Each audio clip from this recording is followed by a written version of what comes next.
육회, 명쾌 성경대학 시간에 오신 여러분들을 환영합니다. 오늘은 제6식 국어로서 신약교회의 탄생에 대해서 이야기를 하려고 합니다.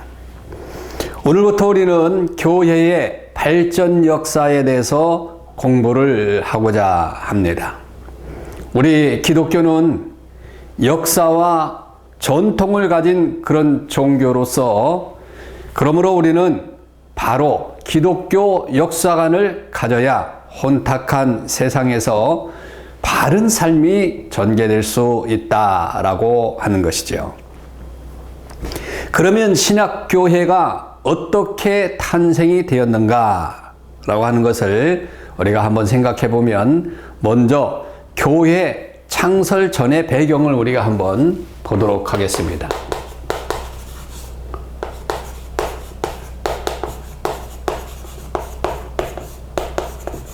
교회가 창설되기 전에 역사적인 배경은 어떻게 됐는가? 첫째로 일반적인 배경을 두 가지로 우리가 한번 보게 되면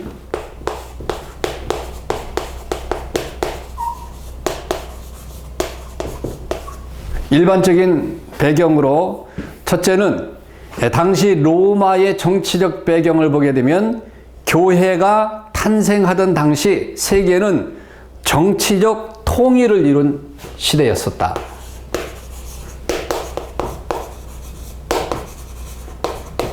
어디를 통해서요? 로마를 통해서 세계가 정치적인 통일을 이뤘어요. 그래서 이제 군소 국가들의 그 혼동 상태는 없어졌고 로마의 한 정치 세력에 모든 나라가 다 지배를 당하고 있었습니다. 이스라엘 역시 로마 제국의 통치를 받고 있었단 말이죠. 그러다 보니까 이 로마 제국은 교회 확장에 많은 간접 도움을 주었습니다. 다시 말하면 교통편, 또 언어가 통일되었고 군사가 통일되었고 유대인의 분산 등등을 우리가 알 수 있게 되는 거죠. 이런 것들이 일반적인 배경입니다. 두 번째는 일반적인 배경으로서 헬라의 영향력을 받고 있었어요.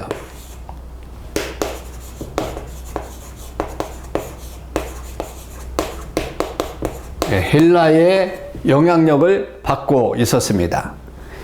헬라의 배경을 보게 되면 고대 철학자들의 사상들이 인간 지혜를 근원으로 해서 사물의 근본 관계를 탐구하게 됐답니다.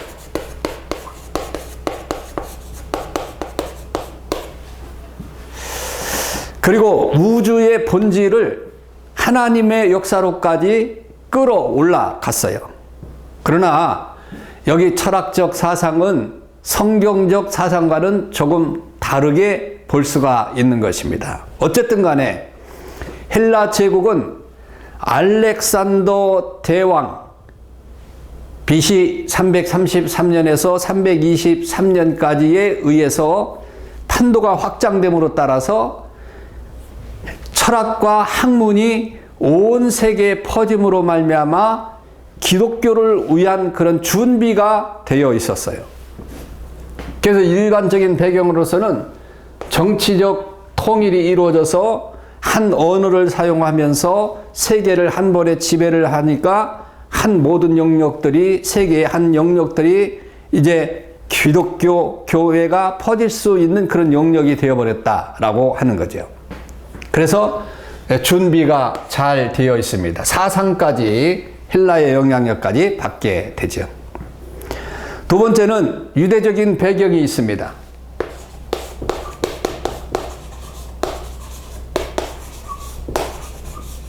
유대적 배경이 있었어요. 그 첫째로 이 두 가지로 볼 수 있는데 예수님이 탄생하기까지의 그 형편을 보면 아브라함의 자손들은 축복의 땅, 가나안 땅을 약속받았다. 그러나 하나님의 언약을 믿지 못하고 불신과 우상으로부터 이제 우상을 섬김으로부터 하나님으로부터 많은 매를 맞았고 국가를 이제 형성하게 됩니다. 그래서 솔로몬 왕 이후에 나라가 남북으로 분열되면서 북쪽은 BC 721년에 아수르 제국에 의해서 멸망을 당했고, 남쪽은 BC 586년에 바벨론에 의해서, 제국에 의해서 이제 망하게 되지 않습니까? 포로로 끌려가요. 그래서 포로 생활을 하면서 70년 만에 다시 귀국하면서 나라를 세웠습니다. 그래서 BC 63년에 로마 제국에 속하게 되어서 예수님 탄생까지 이르게 되는 그런 유대적 배경을 우리가 볼 수가 있게 됩니다. 그래서 나라가 두 쪽이 났다가 다시 완전히 다 멸망을 당하고, 그리고 유대인들이 분산되어서 바벨론 포로를 생활하다가 70년 만에 다시 돌아와서 이제 예수님이 탄생하는 그런 시기까지 그 배경을 가지고 있습니다. 유대적 배경의 두 번째로서는 예수님 탄생 때 유대인의 형편을 보면 로마의 학정하에서 시달린 이스라엘 백성들을 메시아로 고백을 합니다. 그러니까 먼저는 정치적 배경으로서 멸망했다가, 이스라엘이 멸망했다가 다시 새로운 나라를 세우게 되죠. 그러면서 예수님까지, 예수님 탄생까지 그 배경, 일반적인 배경을 볼 수가 있고, 두 번째는 예수님 탄생 때 유대인들의 형편, 로마의 학정하에서 이스라엘 백성들은 메시아를 고대하면서, 그래서 종교 지도자들은 영적 능력을 상실하고 세속주의에 빠져서 로마와 결탁하면서 영적인 지도력을 잃은 그런 상태에서 형식과 외식의 주의만 남게 된 그런 유대적 배경을 볼 수가 있는 겁니다. 형식, 그리고 외식만 남았다. 예, 그런 유대적 배경을 우리가 볼 수가 있습니다. 그럼 이러한 배경 가운데 이제 신학교회가 탄생을 하게 됩니다.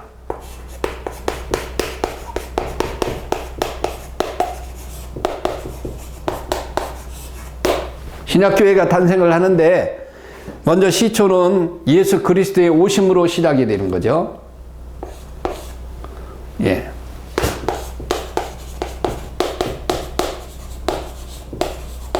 오심으로 시작이 됩니다. 자, 예수 그리스도는 기독교의 복음 자체이고 기독교의 근원입니다. 그는 만세 전부터 계셨고 삼위일체 하나님이세요. 그래서 그의 성육신은 하나님의 주권적 섭리이지 결코 인간의 요청에 의해서 온 것이 아니라 섭리로 오셨다. 주권적 섭리로 이 땅을 예수 그리스도가 오셨다라고 하는 거죠. 그리고 두 번째는 예수 그리스도의 사역을 통한 교회 창설 준비를 하는데, 이제 두 번째로 교회 창설 준비. 누구를 통해서요? 예수 그리스도를 통해서 교회가 창설이 준비되는데, 세 가지로 보게 되면, 첫째로 3년 동안 복음 전파를 하면서 많은 이적과 기사를 행하셨습니다. 3년 동안 사역. 이것이 교회의 기반을 마련한 거죠. 제자들을 가르치면서 3년 동안 많은 이적을 나타내면서 예수님이 어떠한 분인지를 가르쳐 주셨습니다. 그리고 두 번째는 교회의 중추적인 역할을 할 제자들을 훈련시킨 거죠. 두 번째는 훈련이 있었다. 누구요? 제자들. 이제 12제자를 훈련하는 그런 일들을 하면서 전파 준비, 전도할 준비를 갖추게 된 거죠. 그리고 세 번째는 예수님이 십자가에 돌아가시고 부활하셨습니다.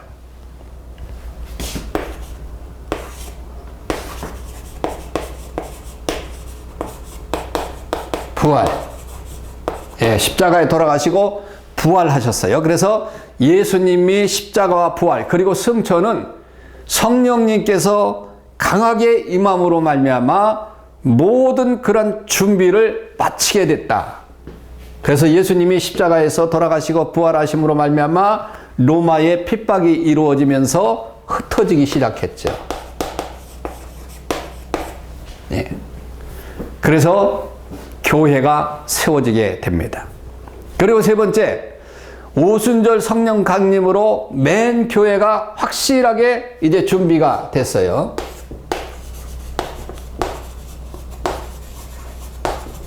성령 강림 사건으로 교회가 창설된 겁니다. 한마디로.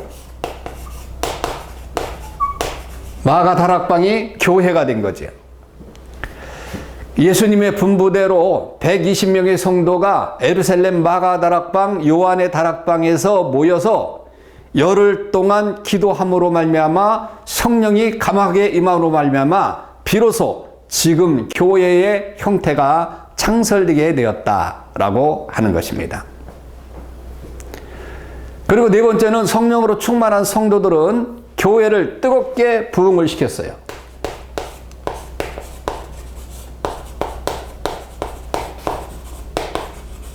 부흥을 시켰다.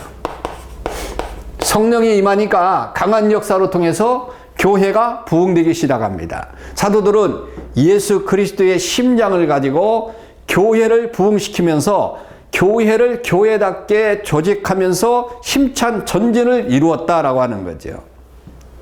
그래서 그들은 예루살렘에 머물지 아니하고 교회 복음 전파를 위해서 땅끝까지 선교의 문을 열었고 생명의 말씀인 신약 성경을 기록해서 교리적인 뼈대까지도 만들고 그 모든 것들을 준비했다라고 하는 것입니다. 그리고 다섯 번째는 맨 처음 교회의 생활 모습은 생동하는 것이 특징이었다. 생동하는 것이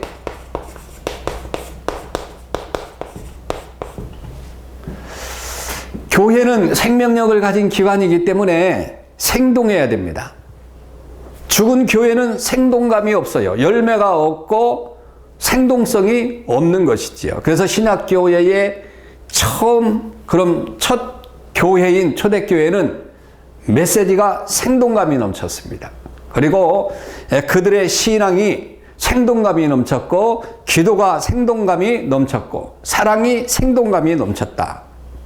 그래서 그들의 생활은 유무상통하는 부활의 주님을 중심으로 유무상통하는 그런 행동을 했지요. 그래서 서로의 재산을 함께 나누는 공동 생활을 그렇게 하면서 서로 협력하는 그런 관계를 이루면서 열심을 다하여 복음을 전했던 그 초대교회의 역사를 보게 되는 것입니다.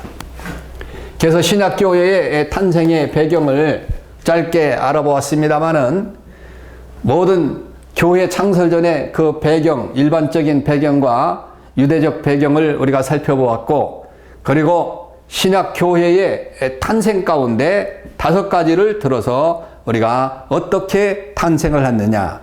첫째로 예수 그리스도가 오심으로 말미암아 이제 준비가 되었고, 그 다음에 교회 창설 준비를 했는데 많은 준비를 그렇게 해서 이제는 오순절 성령 강림과 함께 복음을 전하기 시작해서 지금 현재 교회에 이르게 됐다라고 하는 것입니다.